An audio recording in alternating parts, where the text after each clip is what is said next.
terceira. Glória a Deus. Terceira epístola de João. Glória a Deus, aleluia.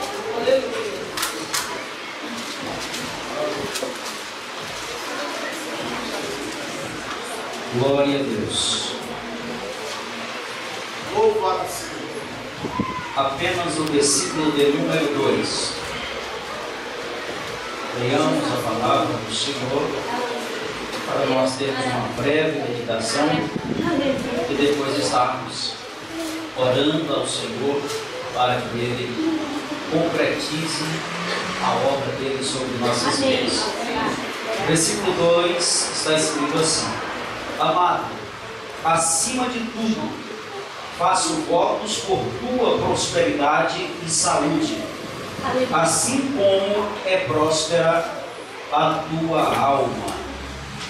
Na versão NVI está escrito o mesmo versículo assim: Amado,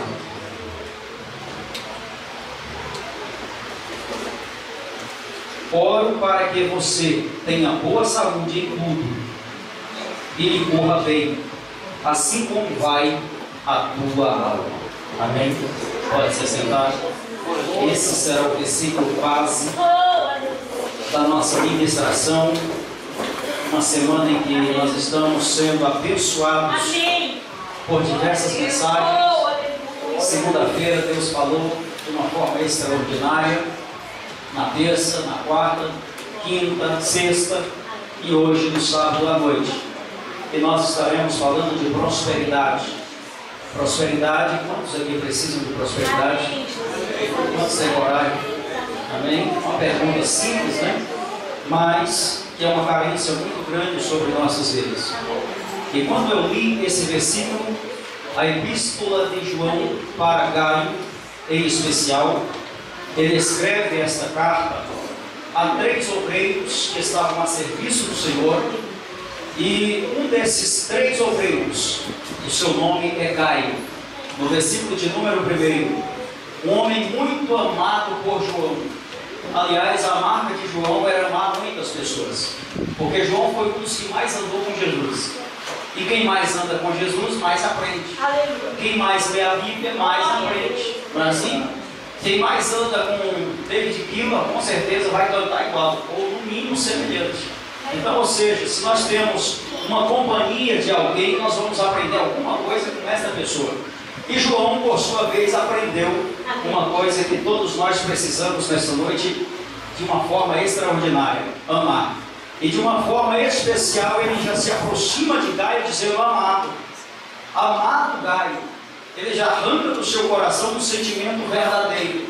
Versículo 2 ele diz novamente: amado, acima de tudo, eu faço votos. Eu faço votos por tua prosperidade e saúde, assim como próspera é a tua alma. Interessante isso. Quando você para poder escarafunchar esse versículo, você vai encontrar algumas mensagens extraordinárias de Deus para as nossas vidas. Alguma coisa que vai nos ensinar, que vai nos conduzir de forma terrível ou extraordinária até a presença do nosso Deus. Quando João ele diz: faço votos, é porque significa que ele estava preocupado com alguém. E esse alguém era uma pessoa muito querida, era um obreiro muito obediente. Aliás, as marcas que Gaio tinha era de hospitalidade. Quando Paulo fazia as suas missões, Paulo ia diretamente para a casa de Gaio, para não pagar hospedaria, para não pagar hotel, motel, seja lá o que for de hotel, Paulo não pagava, ia para a casa de Gaio. Gaio, muito hospitaleiro, então pegava Paulo e acolhia dentro da sua casa. A partir de então, Gaio passa a ser um missionário com Paulo. Na terceira viagem de Paulo até Jerusalém e algumas outras mais cidades, lá estava Gaio e Aristarco, homens que estavam voltados à presença de Deus para adorar o nome do Senhor Jesus. Quando a gente percebe isso daqui, traz para um contexto de prosperidade, nós vamos ver que Gaio já tinha alguma coisa importante no seu coração para que João oferecesse algo a mais daquilo que ele já tinha. A alma, quando nós vamos ver a alma deste moço, o seu caráter, a forma dele lidar no ministério, era uma forma próspera. Porque João está dizendo, assim como próspera é a tua alma, eu também desejo que em tudo mais tu sejas próspero.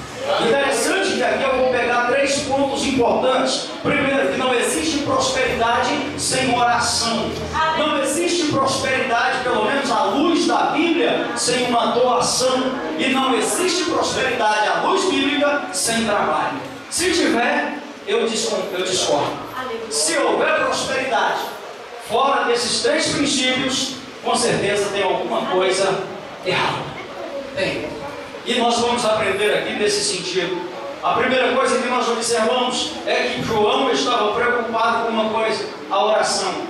A oração é um dos princípios fundamentais da fé cristã, em que João aprendeu com quem?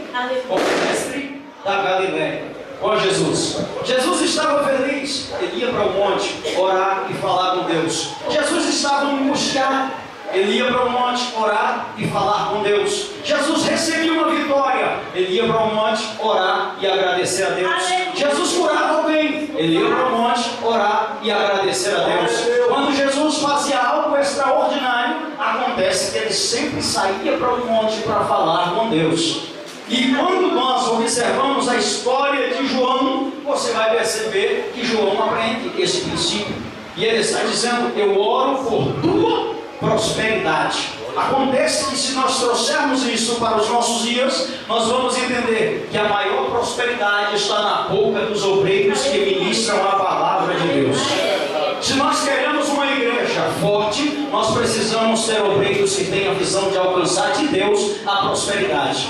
Se nós queremos uma igreja que avance, se nós queremos uma família que alcance de Deus os projetos e os propósitos de Deus, nós precisamos ter obreiros sinceros, que tenham coragem de descer no poço da oração, falar com Deus, manifestar-se o Espírito Santo de Deus na vida dele, para que Deus tenha uma palavra verdadeiramente do céu para nós abençoarmos a igreja de Jesus. Quantos estão entendendo essa palavra?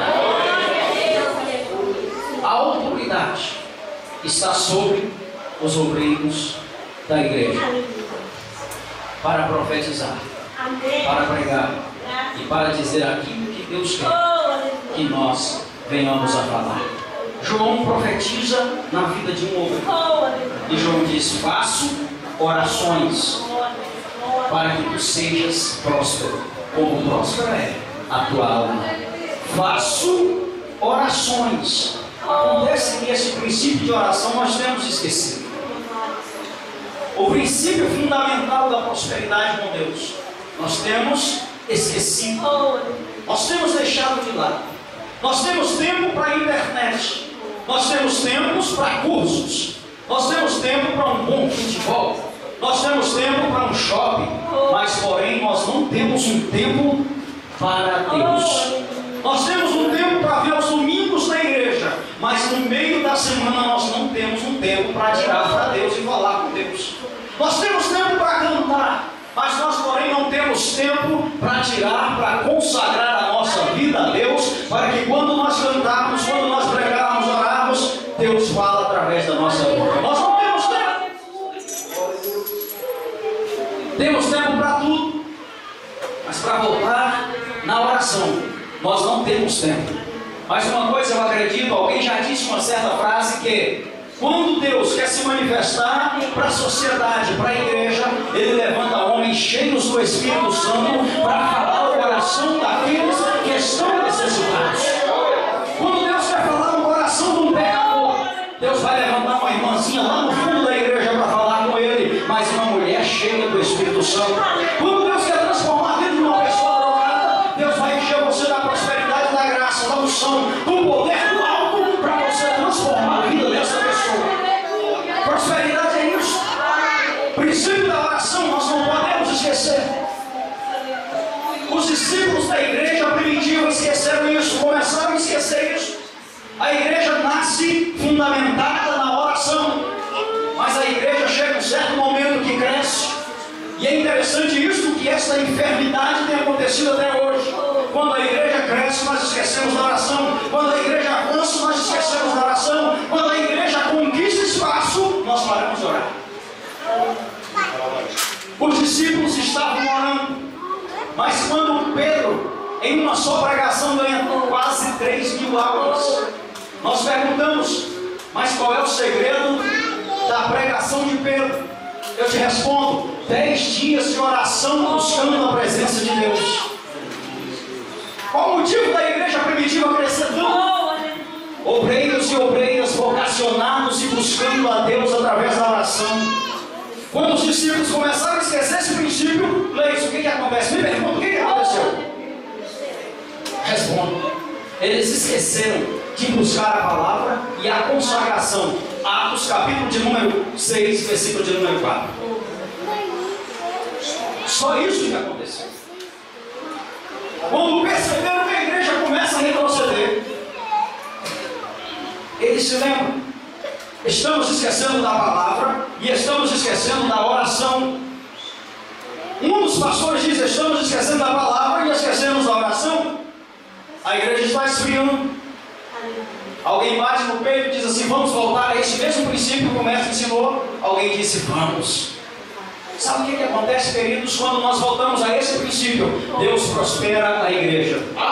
Quando os obreiros voltam a esse princípio, Deus dá uma palavra quentinha lá do céu e diz assim: esta é a palavra que eu quero que você diga para minha serva. Minha serva vai entrar arrebentada, mas ela vai sair emendada. Meu servo vai entrar quebrada, ovelha quebrada, mas ele vai sair daqui sarado, abençoado, cheio de gozo, cheio de palavra de Deus, e vai querer voltar outra vez. A igreja crescia. A igreja crescia. Atos capítulo de número 3, Atos capítulo de número 4.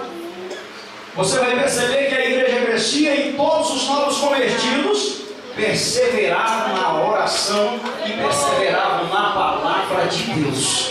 Se o discípulo falasse 7 horas da noite a oração, lá estava. Precisamos ter a palavra, lá estavam os crentes, os novos convertidos. E assim a igreja foi crescendo. Ela foi crescendo porque as pessoas chegavam, alguns pobrezinhos na igreja, alguém falava: eu tenho uma casa, vou vender, vou partir, para que as pessoas também sejam abençoadas.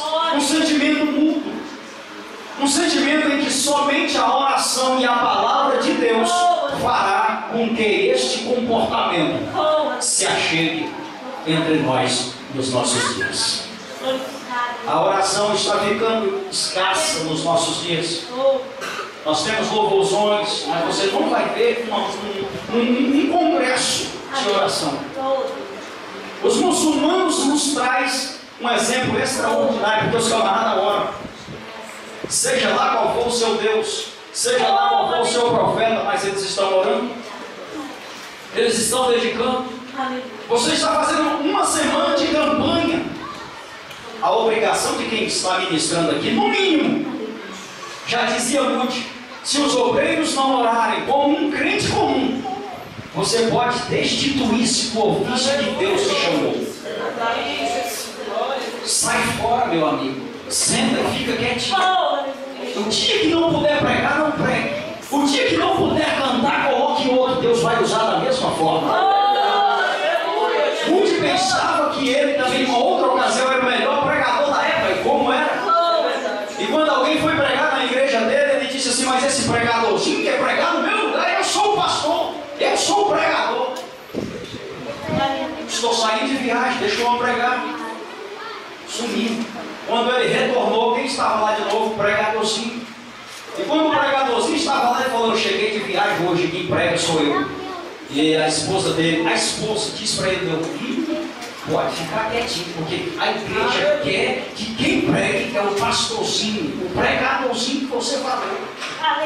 Sabe o que acontece, queridos? O pregadorzinho não tinha insistido de um princípio de oração no quartinho para falar com Deus. O pregadorzinho não tinha fechado a Bíblia e deixado de buscar a presença de Jesus. Lá estavam 5, 7, 8, 9, 10 estrelas no cinturão de Lute, porque eu sou o pregador da época. Só que Deus não está preocupado com status. Deus não está preocupado aonde nós já chegamos. Deus está preocupado aonde é que nós vamos chegar.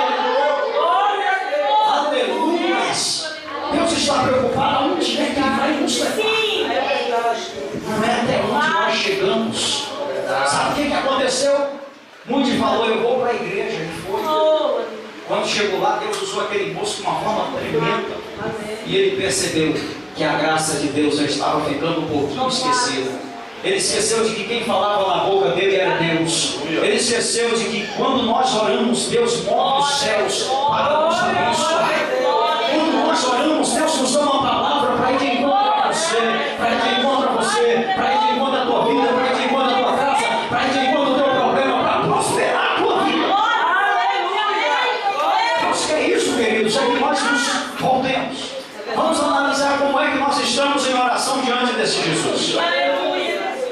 Vamos analisar como é que nós estamos orando. Nós não temos mais tempo para pregar uma palavra de Deus. Nós não temos mais tempo para preparar uma mensagem nova para o seu coração.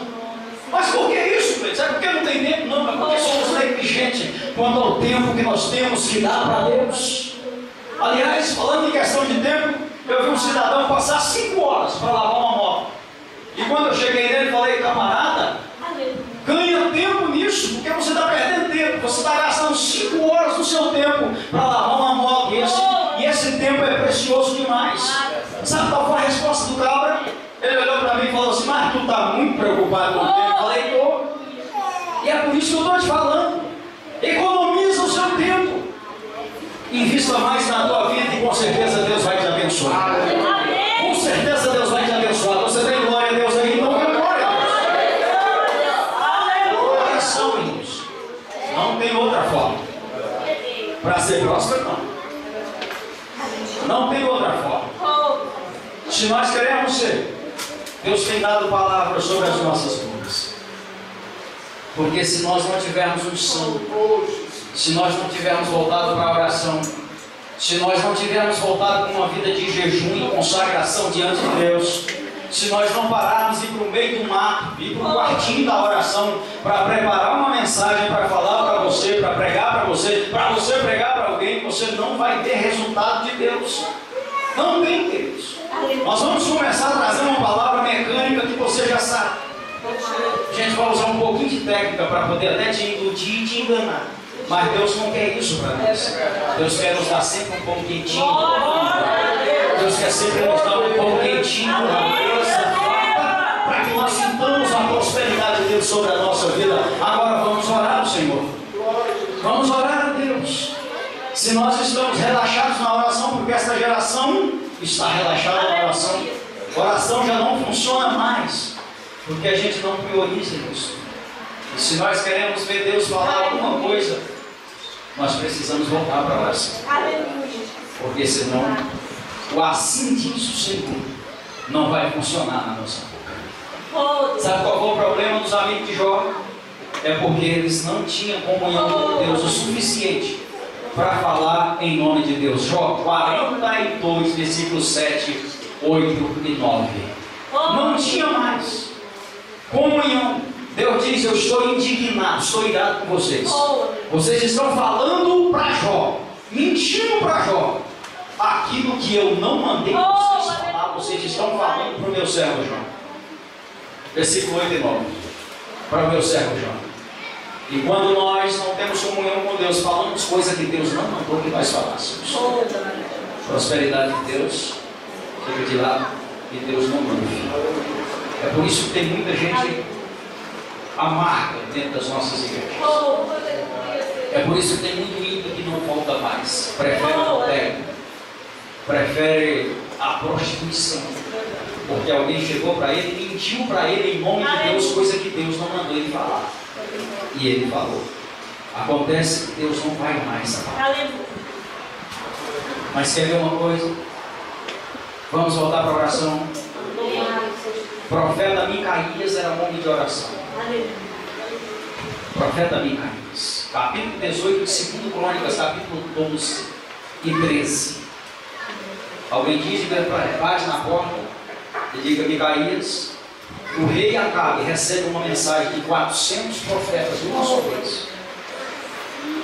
E falaram que Deus disse que era para ele ir para a guerra e que ele vai ganhar a guerra. Micaías olha para o olho do mensageiro e diz assim: O que o Senhor me mandar falar, isso mesmo eu falarei. Não direi outra palavra. Esta será a palavra. O rei Acabe, esperto, malandro, diz assim: mas esse profeta me odeia. E sempre diz o que não é para que eu faça. E diz que Deus não está comigo. E quando ele chega, ele pergunta para Micaías: Micaías, e aí, o que Deus disse? Ele falou que se tu for, tu vai morrer. Israel se dispersará e os teus soldados retornarão para os seus lares. Alguém dá uma bofetada na face do profeta. E o rei fala: prende o moço no calabouço. Pão e água naquele povo. A partir de hoje, pão e água. E ele disse: eu estou indo à guerra e voltarei.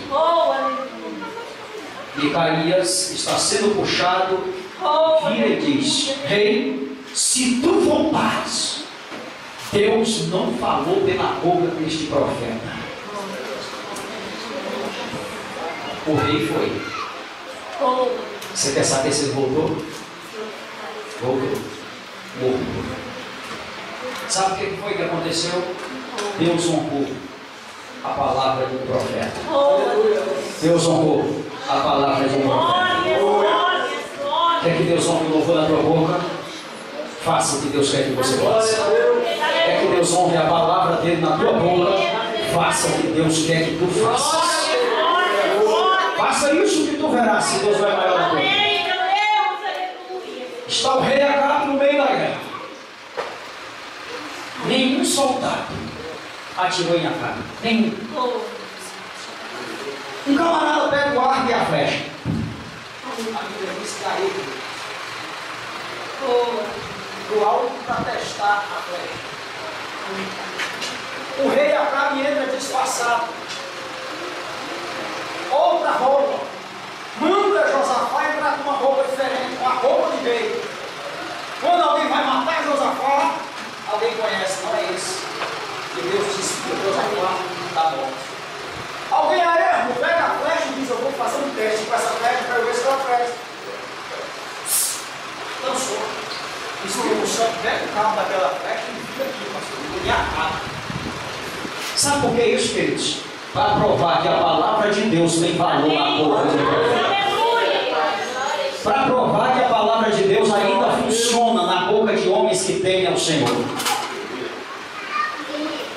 A palavra de Deus se cumpriu. Ninguém prosperará sem oração. Ninguém vai prosperar sem trabalho. Ninguém. Provérbios capítulo 26 e 13 diz a palavra do Senhor que um preguiçoso, ele olha da janela e diz assim: lá fora tem um leão. Se esse leão me ver lá, ele vai me matar na rua. Olha que coisa miserável, o cabra preguiçoso. É aquele tipo de gente, vamos fazer um negócio aqui, é aquele tipo de gente que as oportunidades estão lá fora. Ele olha assim e fala: a cama está melhor. Tem alguém mais preparado do que eu que vai conquistar. Tem alguém melhor do que eu que vai chegar. Esse é o grande problema nosso. A gente vê todo mundo capacitado, mas nós mesmos não somos. Deus está passando uma vitória na tua porta. Tu diz assim: aquela lá é para a irmã Josefa. Nem conhece a irmã Josefa. Deus manda passar na tua porta e dizer assim: é tua. Mais tarde, quando tu olhar, está na mão de outra pessoa e tu acabou de perder a vitória de Deus na tua vida. Esse é o grande problema nosso: preguiça. E quem tem preguiça, queridos, não vê longe. Gaio, pensa em cada trabalhador. Pensa no homem que trabalhava, Gaio. Pensa, cabra macho. Deus colocou a unção, a graça e a bênção dele trabalhar. E é por isso que a oração fez efeito. Ora por prosperidade. Mas Deus tem oportunidade para nós chegarmos. Deus tem oportunidade para nós conquistarmos. Agora, é com muito trabalho. Agora, é com muito esforço. Se nós não nos esforçarmos, nós não chegaremos. Apenas vamos ver outros conquistarem e a gente pode perdemos a oportunidade de ser abençoado por Deus. Avance pela vida. Quer conquistar? Corra, e Deus vai te abençoar. Deus vai te abençoar de forma extraordinária. Deus vai derramar sobre a tua vida as bênçãos, sobre as nossas vidas. Deus tem prosperidade para nós. Deus tem vitória para as nossas vidas. Mas basta que a gente se esforce. Basta que a gente tenha coragem. Qual é o meu objetivo? Qual é a minha meta? É chegar? É. Então, se é chegar, avance. Porque se tem uma coisa que dignifica o homem, que dignifica a mulher, chama-se trabalho. Trabalho. Você não precisa roubar nada de ninguém para chegar à prosperidade. Mas você precisa se esforçar para que Deus possa te abençoar. Você precisa se esforçar. O sol está comendo na cabeça, mas está trabalhando. Chuva, está trabalhando. Não fica esperando Jesus fazer e usando a sua fé, que não vai fazer. Não adianta você vender a sua casa, depositar tudo no caixa. Você não vai receber se Deus não tiver, acima de tudo, te orientado a fazer isso. Não faça, porque senão você vai se arrebentar. E não pense que porque tu é fiel, que você também não vai passar algumas dificuldades. Não. Não pense que porque você está trabalhando, que você também não vai passar por uma crise, por uma dificuldade. Passa. Mas toda crise, quando nós saímos mais forte dela, ou sairemos mais fracos. Cabe você escolher isso. Se você escolher sair mais fraco, você vai sair mais fraco. Se escolher sair mais forte, vai sair mais forte, porque Deus vai te abençoar. E é isso que o Senhor quer. Vida de doação, gente, é o que Deus quer para nós. Vamos nos doar a Deus. Vamos nos doar. E Deus vai te abençoar. Agai se doou ao Senhor. Abriu a porta para hospedar os obreiros do Senhor. Abriu a porta para abençoar homens de Deus na sua casa. E acima de tudo, a sua casa virou uma igreja. Que a nossa casa vire uma igreja. Que a nossa casa seja um lugar de palavra de Deus. Que a nossa casa seja um lugar de